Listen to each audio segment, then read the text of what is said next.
My name is Dr. Ramsey from Oxford, Ambassador of the Universal Peace Federation, and one of the members of the Muslim Council of Britain. I would like to say you are doing an excellent job. God bless you.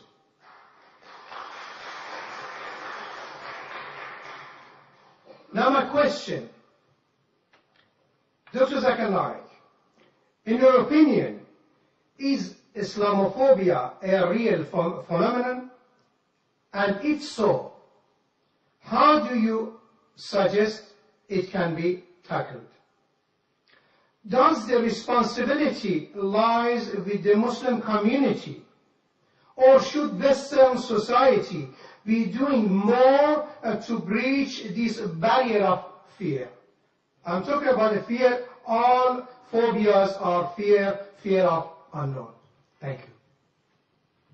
The brother asked a very good question, that is Islamophobia a real phenomena? How should it be tackled? Is it the responsibility of the Muslim community to do it? Yes, there is Islamophobia, especially in this 21st century. And as I mentioned in my speech, I believe one of the major reasons for this Islamophobia is the media. And I said in my speech that the media spreads several misconceptions about this religion of Islam. I do agree it is the duty of us Muslims that we should spread the true teachings of Islam. I am aware that there are black sheep in the Muslim community. I am not saying all Muslims are 100% pious, all are good. There are black sheep in every community, including Islam. What does the media do? They pick up the black sheep of the Muslim community and they portray on the media as though they're exemplary Muslims. What we have to do is we have to portray the right teachings of Quran and the sayings of the Prophet Muhammad, peace be upon him. And if any Muslim is involved in doing acts which are against the religion of Islam, which are acts of terrorism, killing of innocent human beings, it is the duty of us Muslims that we should tell such people it is haram. There are some people who are being misguided and they are being brainwashed into saying that killing innocent human being is part of Islam. You will get reward. It's our duty as the mainstream Muslims to try and convey the right message of Islam and prevent such Muslims from being misguided. That's point number one. Point number two, it's our duty to tell the government of the country where you're living that Islam is a peaceful religion. And what I believe that Muslims should be part of the solution, they should not be part of the problem. The government should not think that Muslims are part of the problem, they should think Muslims are part of the solution. And that's the advice I even give to the police of India and the police of Bombay, and I interact with the police force very often. And I tell them that just for a few should take the Muslims in confidence. And the best is to have an interaction. I have addressed many police officers from very different countries, and we should try and have a question and answer session and remove the misconception in their mind and prove to them that Islam is one of the most tolerant religion, it's a peaceful religion, and if you know the teaching of Islam, surely the least person that you'll have to fear is fear a true Muslim. I'm not talking about the black sheep of the Muslim community. Hope that answers the question.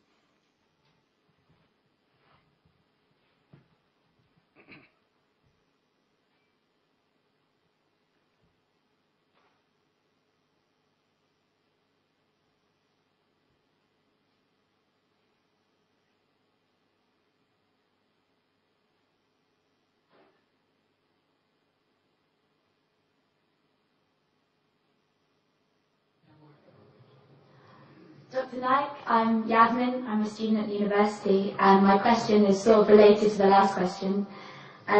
You talked about you wanted to come to the UK because you wanted to reach out to Muslims who you felt that the government were not able to reach out to.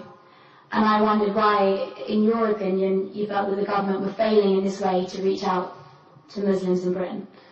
Thank you. Sister asked the question that I wanted to come to UK to reach out to those Muslims who the government could not reach out. Sister, there's a slight confusion.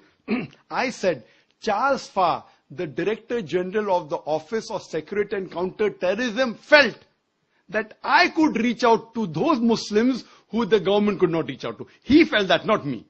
And I think, again, because of the information which the Home Department has, that Peace TV is the most popular Islamic satellite channel in UK, watched by the Muslims as well as the non-Muslim, and the most popular speaker, according to the Home Department, not according to me, according to the Home Department, is Dr. Zakir Naik. So I repeated what he thought. He thought that I could reach better. Maybe he thinks that my speeches have influence, and he may have read my speeches in context. That's the reason he was not in favor of the Home Secretary that she passed the exclusion order. Hope that answers the question.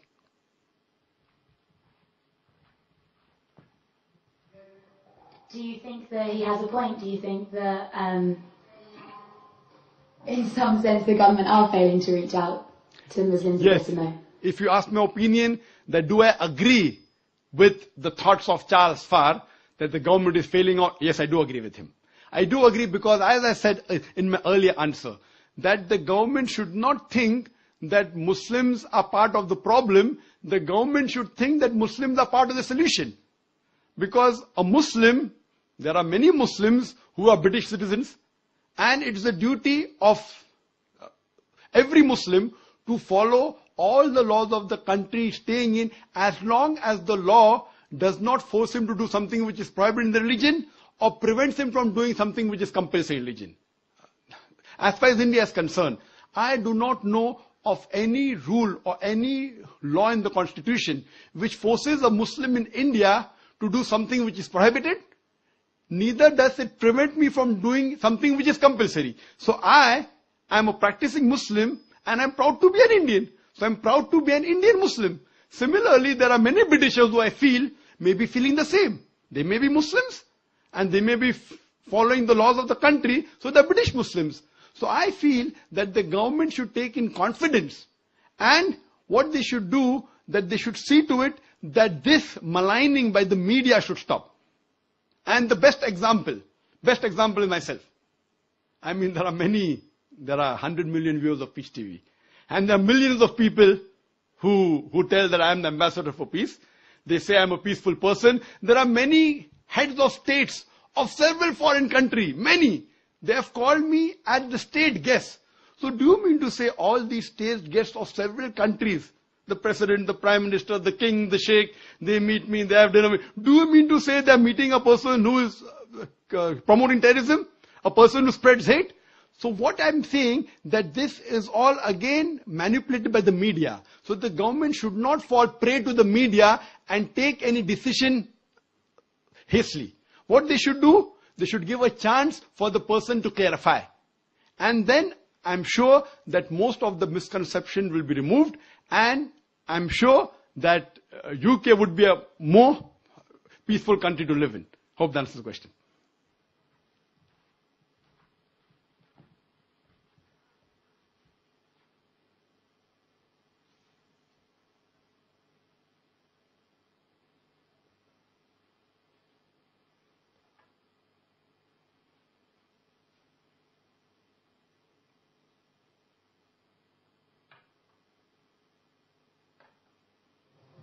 Dr. Naik, hello and thank you.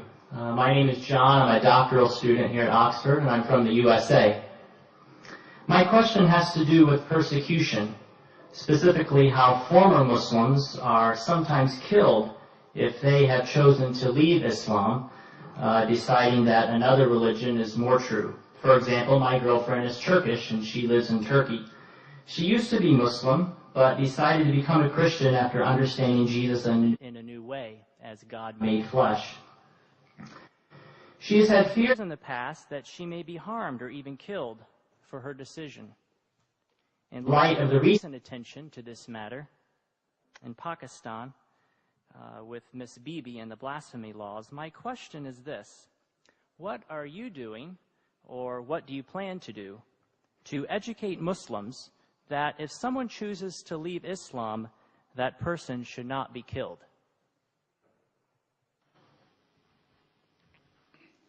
Well, that's a very important question. And he said that what if a person who's practicing Islamic faith changes to any other faith? Is it required that he should be killed? And all these articles that came about me, a preacher of hate, one of the point was that Dr. Zakir prescribes death penalty for those Muslims who leave their faith and they profess any other faith. Again, these reports were out of context. They took up a portion of my speech where I said that many scholars say that a Muslim who leaves this faith and professes any other religion, death penalty is the punishment. But I went on to further say that death penalty is not a standard punishment for any Muslim who leaves this faith and professes any other religion. I gave the example that once during the time of the Prophet Muhammad, peace be upon him, there was a Muslim who converted to another faith and had done some wrong deeds for which the Prophet had told they should be put to death. But later on, when Hazrat Usman, may Allah be pleased with him, he approached the Prophet and said that the man should be forgiven, the Prophet pardoned him. This incident proves that death penalty is not the standard rule for any Muslim who changes his faith.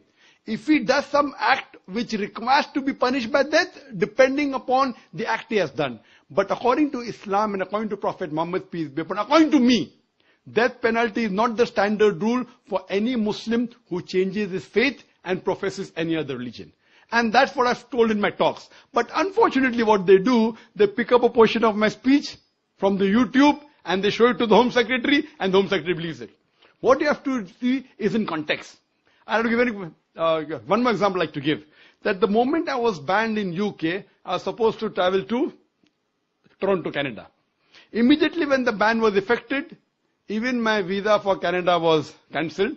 They also had a 5-year visa. And I heard on the Toronto news, it says, here the preacher of the preacher of hate. Hear what he says. And then they show my clipping. That when you beat your wife, don't beat on the face, point number 1. When you beat, you should not leave a mark on the body. Finish.